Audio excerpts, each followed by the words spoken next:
My life has been one of extremes and going over edges. When I was 17, I had an experience that compounded my anxiety. I just passed my driver's license test. I went to fill up my mum's little red car with petrol. 4 drunks started behaving abusively towards me. Thought it was brave to stand up to them. Big mistake. They surrounded me, started beating me up, knocked me down, had me on the floor, almost like kicking me in the head. All I could do was curl up in the fetal position to try and shield their blows. One had an iron bar, hit me in the face, knocking pieces of my teeth out. I started seeing stars. My whole body went warm and numb.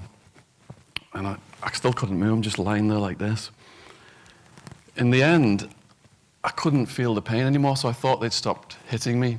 So I opened my eyes, and they were still hitting me. I couldn't understand why I couldn't feel the pain. I thought to myself, they're not just beating you up, this is what dying feels like, as if I could feel my life slipping away, and everything went black.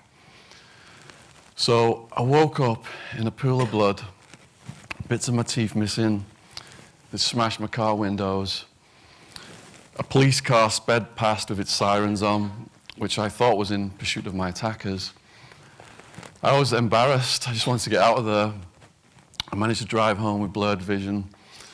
My parents took me for emergency medical treatment, and all that was broken was my teeth, which is why I've got these veneers. When I went out to pubs and clubs after that, I wouldn't go up and talk to women. I was too self-conscious to dance, wouldn't talk to strangers. But when the rave scene began in the UK, I took Ecstasy, and all that stress and tension just melted out of my body. And I wouldn't stop talking to people, dancing, making friends with women all night long. Unfortunately, Ecstasy became my crutch. I didn't think I was an interesting enough person to be around unless I was on drugs. So for the next 10 years, I took Ecstasy almost every weekend. I got so deep into this lifestyle that I started to deal Ecstasy in Arizona. And on May 16, 2002, a SWAT team smashed my door down. I take full responsibility for all the bad choices that put me in jail. At first, I was terrified. It did turn out to be the educational opportunity of a lifetime.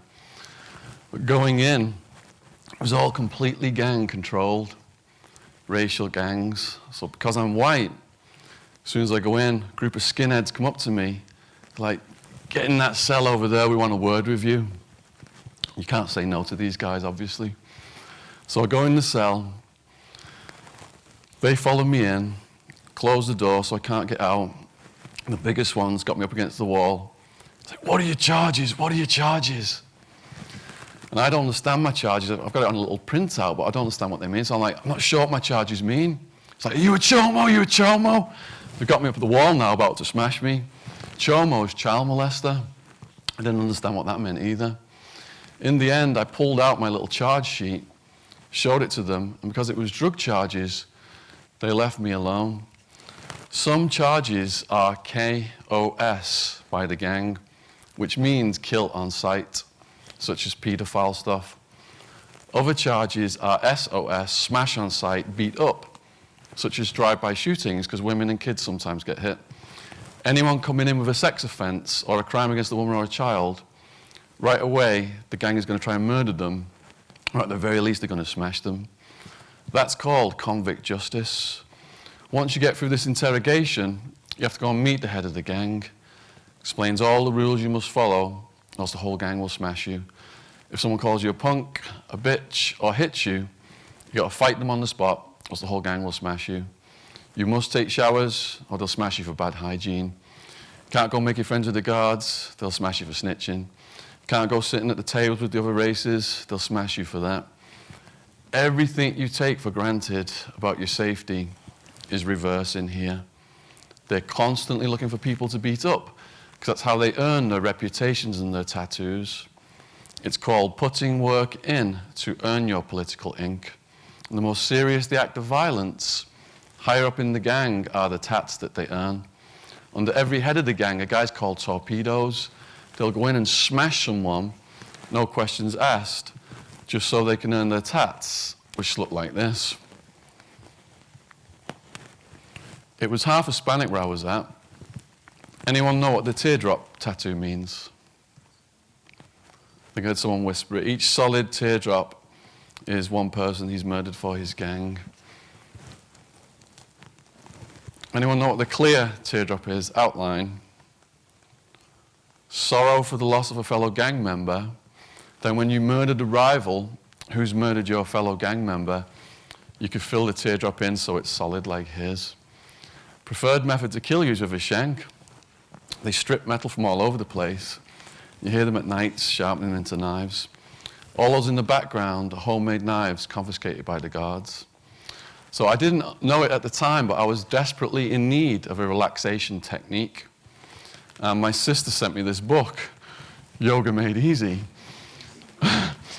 which I hid under my mattress because I didn't want the gang members to see this and to think I was a sissy and start to brutalize me.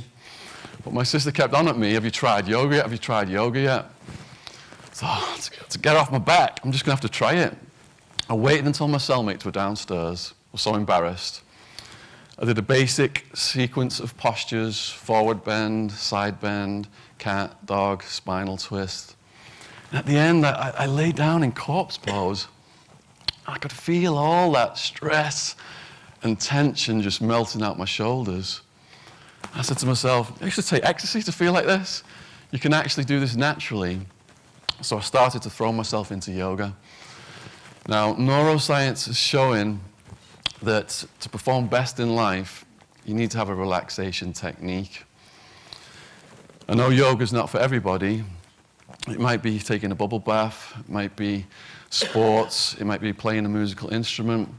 But when you let that stress out of your system, your resilience rises and you can perform much better. In Japan last year, the government warned that 1 in 4 people are susceptible to karoshi, which is death by overwork, heart attack and stroke. They're even making the companies pay out compensation to the family members of victims of karoshi. So it's essential to let that stress out of your system. Now, I'm on remand for 26 months. I'm finally sentenced to 9.5 years. First-time non-violent drug offender, I only have to serve just under 6. The prosecutor had played a number of tricks on me throughout my remand period, and a final farewell was she accidentally put my 9.5-year sentence down as 34 years on the paperwork to the prison system.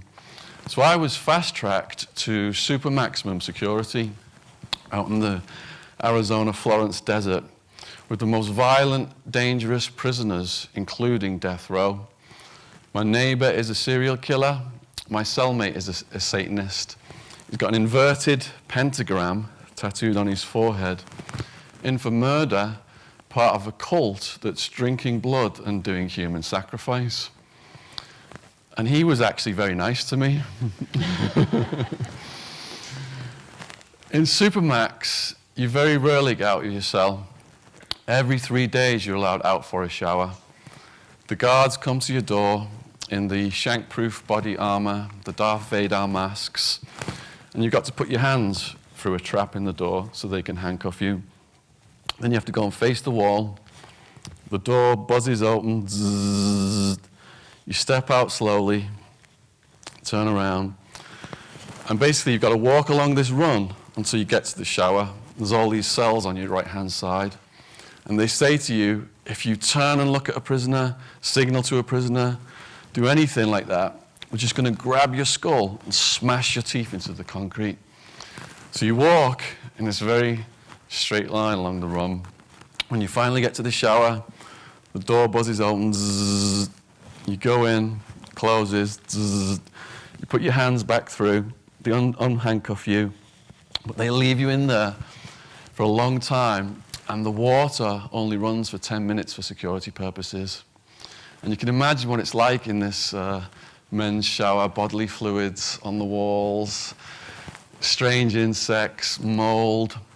So in the beginning, I was yelling at the guards, let me out, let me out. But I think they got off on that. So I said to myself, how can I turn this to my advantage? I know, I'm going to do yoga in here for as long as they leave me in here. And perhaps the silliest yoga position for a man to be doing in a super maximum security prison with serial killers over here, death row over here, gang leaders over there, is the hula hula. And there I was, just going round and round and round, and I couldn't help but smile. Now, some nights in Supermax, the prisoners would talk for all hours. They'd yell from cell to cell, and I couldn't sleep. So I wet toilet paper, wrapped plastic around it, shoved it in my ears. I could still hear the voices. So I thought again, how can I turn this to my advantage? I know I'm going to do yoga for as long as they speak at nights.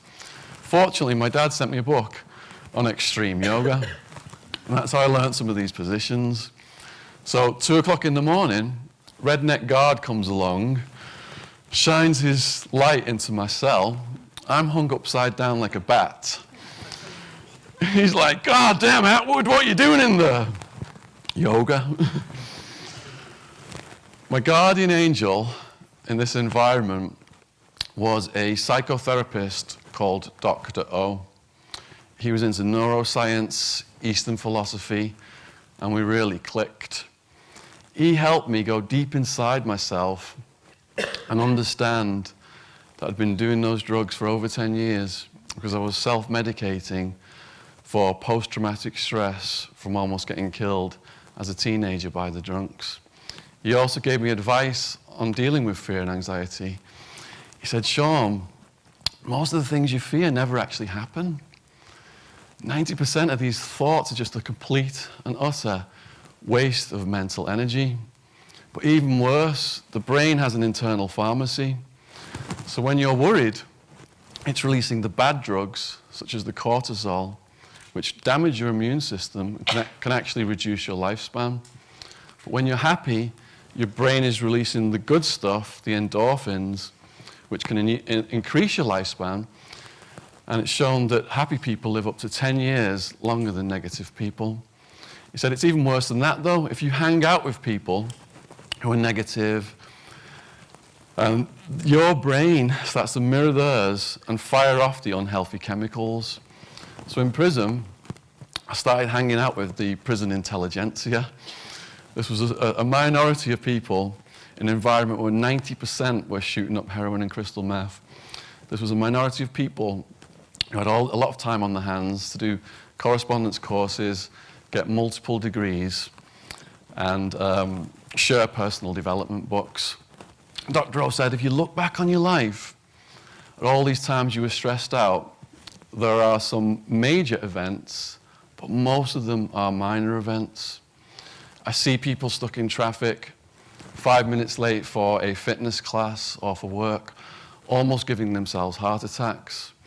And I'm not immune to that. Earlier this year, I woke up, my internet service was down. It was a week I was publishing a book, and files were flying back and forth with my typesetter. And every hour the internet was down, I could feel my blood pressure rising. But I called on a technique that Dr. O taught me. He said, when a minor event happens, take a step back and breathe. Not just a shallow chest breath, a nice big full belly breath. So that's what I did. And in the clearer light, it calmed the cascade of the chemicals. And I reminded myself, I went 6 years without internet. What are you getting so stressed out about? It wasn't the only thing I went 6 years without. I'm talking about sex. No matter how many times I dropped the soap in the shower, I never got lucky. Can you imagine going 6 years without internet and sex? Which one would you prefer to lose?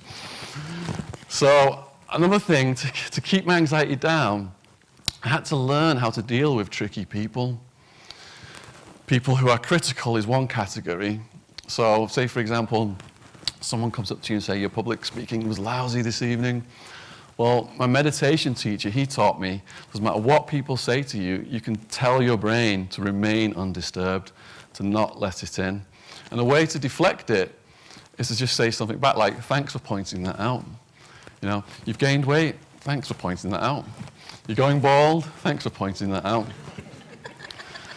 So perhaps the hardest people to deal with are angry people, and I saw someone handle them masterfully in prison.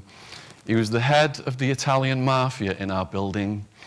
Whenever anyone ran into his cell who was angry about something, for example, my public defender didn't show up today, I'm going to smash someone, he'd take whatever they said and put it in front of the word rage. So he'd say, don't sweat it, dog. You've got public defender rage. This will pass. Settle down. How could you apply that in everyday life?